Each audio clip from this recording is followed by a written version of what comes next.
Well, I think we don't want history repeating itself, and while we think we have a great blood system now and it's very safe, it's the unknown that we worry about. So we have to take the lessons that we learned from the past, and that is, in absence of the science, we need to protect the public by making the best decisions before there's a body count, and that means not going to high-risk areas where the disease rate is higher and the latency period of screening is unknown. So I think it's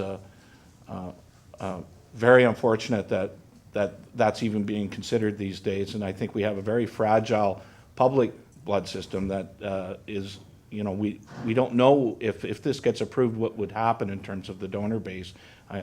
It's never happened in Canada before, so if it ain't broke, why fix, why do something to it?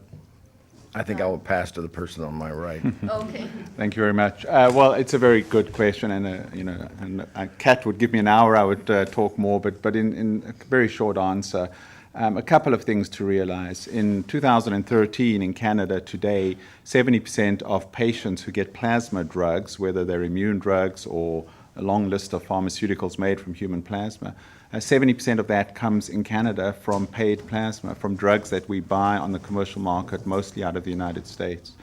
And the industry today, 30 and 40 years later than the play that Kat has written, it's a very different industry today in terms of the safety profile because of all the manufacturing steps that were not present there and that were clearly delayed and ignored and very well described in the play are present today. So the issue is, for me, around paid plasma in Canada, we have to be very careful what we argue is the policy issue here. I don't think it's a policy issue in 2013 like it was in 1982 around the safety of the finished product. I do think it's a moral and societal debate we need to have whether we want to pay Canadians for their body parts. We don't allow it for eggs and semen and organs and tissues and cornea and everything else. So we need to have that societal debate, and I think that's a legitimate one to have.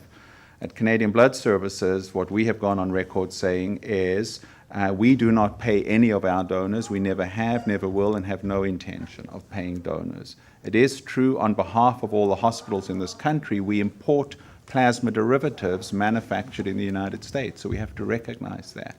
The concern that Mike raises, I think, is perhaps the most important concern of all, and that is if these paid clinics open, these commercial for-profit clinics open in Canada, what is their potential impact on the voluntary blood system that we have here? Will it potentially erode the donor base and cause shortages? I think that's a very important question. Our response is we are monitoring that very carefully, obviously, and the only information I can provide to the audience, as I've provided publicly anywhere, the only information available in the world comes from 4 countries that have commercial plasma systems coexisting with volunteer blood systems: the US, Germany, Austria, and the Czech Republic. And in all of those countries, it had no impact on the volunteer blood system. Doesn't mean it won't have an impact here, and we need to be extremely vigilant.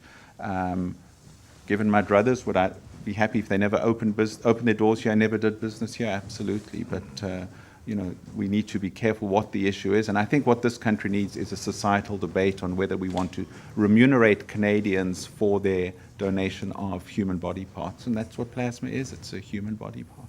Can we just, can neither of you guys speak to, because Quebec's made it illegal 3 years ago, yes? Longer than that, Kat. Longer? So thank you for that. That's an important clarification. Quebec is the only province in Canada that in its civil code prohibits, in their language, in their Human Tissue Gift Act, prohibits the payment for organs, tissues, semen, ova, blood, and plasma.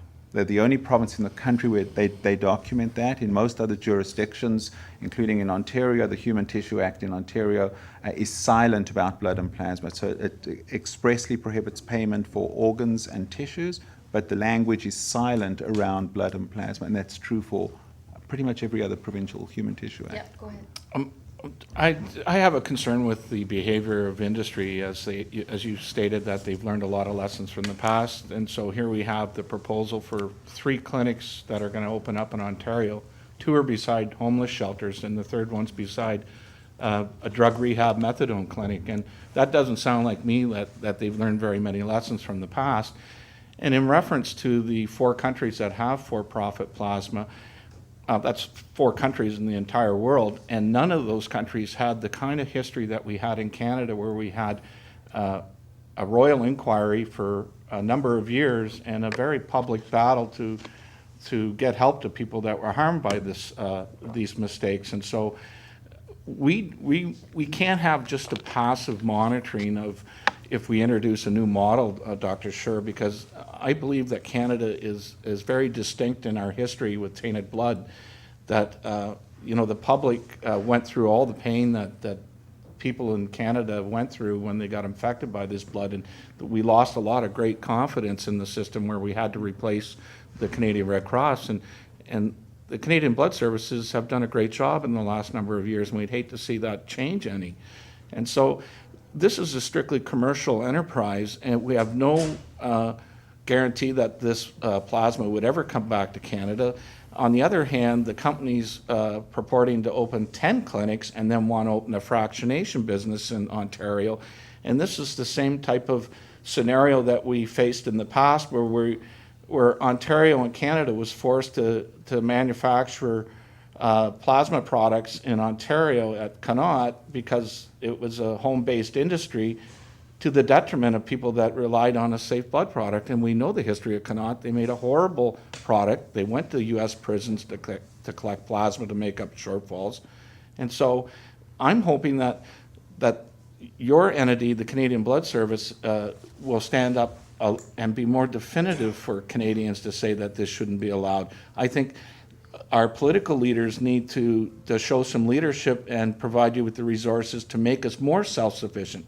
Yes, Canadians rely on some of the paid plasma donors in the United States, but we can do more in Canada before we ever have to go to the extreme and bring in a private plasma operation that, in my opinion, is already showing reckless decision-making.